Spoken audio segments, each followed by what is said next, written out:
Assalamualaikum warahmatullahi wabarakatuh. Selamat bergabung di mata kuliah Fotografi Aplikatif PM 307 Pendidikan Multimedia Universitas Pendidikan Indonesia Kampus Cibiru.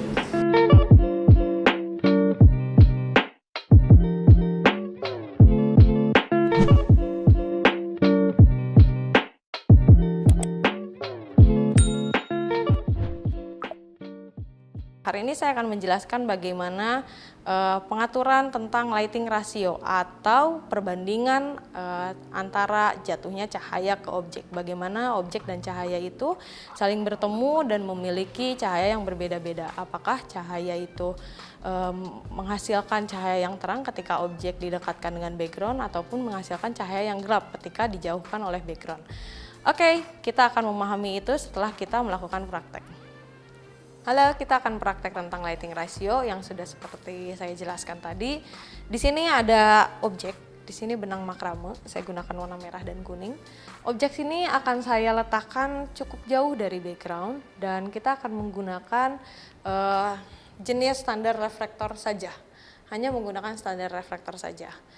Oke, jangan lupa untuk setting lampu studio kita menggunakan ISO 100, speed 100, kemudian kita bisa menggunakan diafragma antara 11 sampai 16 tergantung dengan ketajaman yang kita inginkan. Di sini saya akan menggunakan diafragma 16, ISO 100 dan diafragma juga kecepatan 100. Oke, sekarang kita coba ya.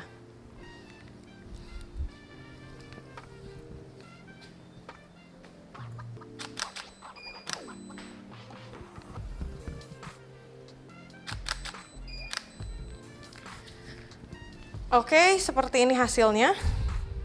Bisa kita lihat. Nah, apa yang terjadi? Di sini kita mendapatkan cahaya yang cukup keras.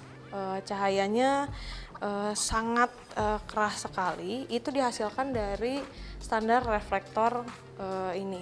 Nah, cahaya yang cukup keras ini kalau misalnya kita ibaratkan itu seperti siang hari. Jam-jam 11 sampai jam 1 siang. Dia cukup bayangannya sangat kontras ya, warna putih dan warna hitamnya cukup kontras sekali. Nah, untuk penempatan benda pada objek, boleh dilihatin sini. Nah, ini cukup jauh, dia menghasilkan background yang cukup gelap. Kalau misalnya objek ini lebih jauh lagi, lebih jauh dari background, dia akan menghasilkan warna yang cukup gelap di bagian belakang. Sedangkan kalau misalnya objek itu kita dekatkan dengan background ini otomatis akan mendapatkan cahaya sehingga objek akan terlihat lebih terang. Oke, sekarang kita lihat objek ini berada dekat dengan background. Apa yang akan terjadi? Oke, kita lihat. Ternyata hasilnya adalah objek cukup kontras, masih sama tetap kontras. Tapi di bagian belakang kita akan melihat warna background yang jauh lebih terang dibandingkan jika kita membuat objek itu jauh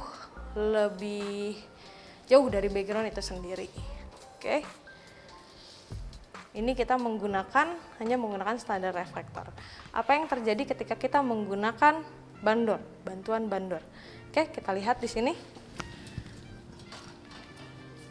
Saya akan pasangkan bandor di sini.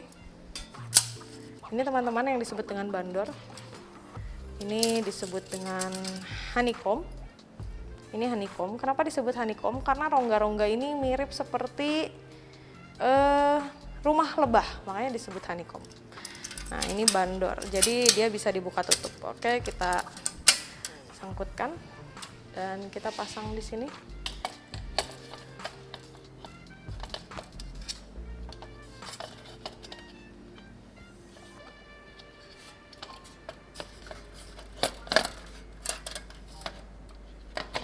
Sangkut belum ya? Susah amat.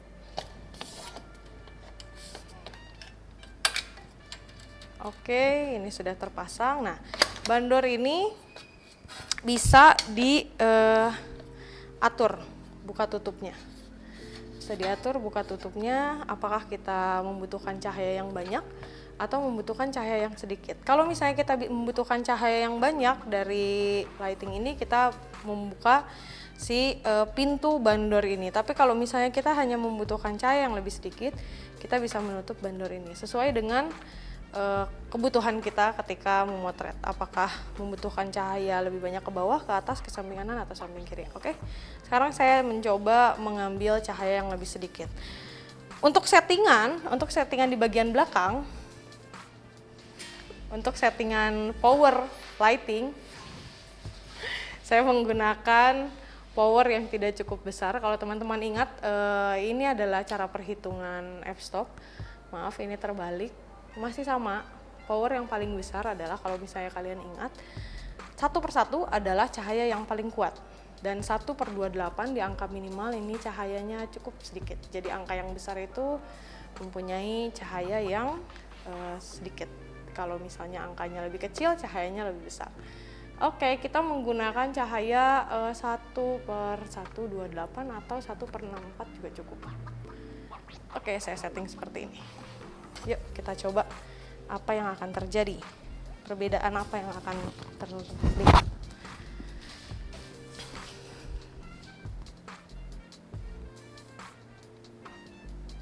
Eye level saja. Oke, sudah terlihat. Warnanya sebetulnya masih tetap sama. Warnanya tetap sama seperti standar reflektor tadi, karena memang ini sebetulnya masih standar reflektor juga. Hanya yang membedakan adalah besaran cahaya yang dihasilkan. Kalau tadi standar reflektor tidak pakai bandor itu dengan background yang cukup dekat dengan objek, kita bisa menghasilkan cahaya background yang terang. Sedangkan menggunakan bandor ini ternyata cahaya cukup gelap, background cahaya cukup gelap. Oke, sekarang kita lihat kalau misalnya objek ini kita jauhkan lagi.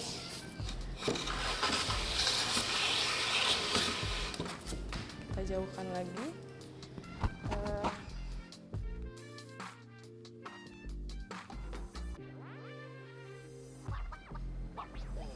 Saya kasih cahaya di sini. Oke.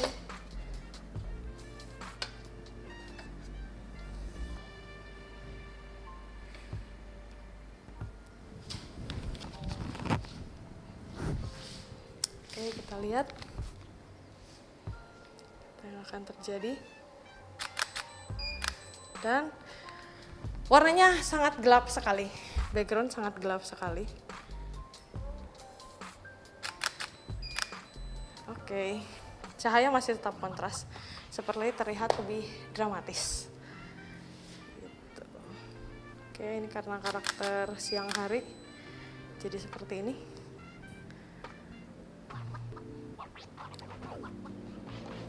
Oke, kemudian kita akan mencoba, kalau misalnya tadi karakter siang, kita akan mencoba karakter yang pagi, yang softbox. Kita akan menggunakan softbox.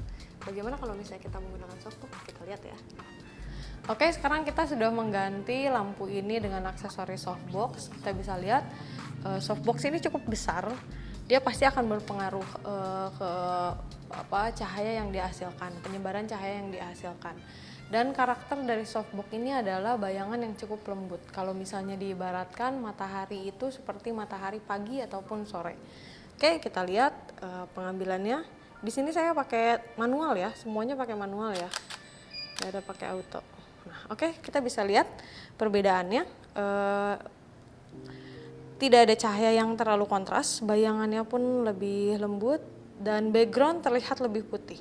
Kenapa terlihat lebih putih? Karena memang cahaya dari softbox ini ikut memantul ke bagian background, sehingga backgroundnya mendapatkan cahaya dan dia lebih terang lagi sih backgroundnya. Seperti itu teman-teman.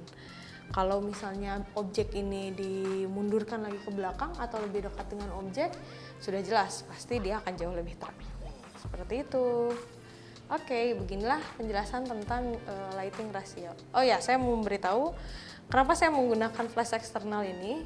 Kita punya kendala teknis di bagian trigger lighting studio kita, sehingga saya menggunakan trigger ini untuk memancing cahaya dari lampu flash lampu studio yang kita punya, tapi fungsinya masih tetap sama. Seperti itu. Oke, cukup sekian pertemuan kali ini. Sampai jumpa lagi di pertemuan selanjutnya. Assalamualaikum warahmatullahi wabarakatuh.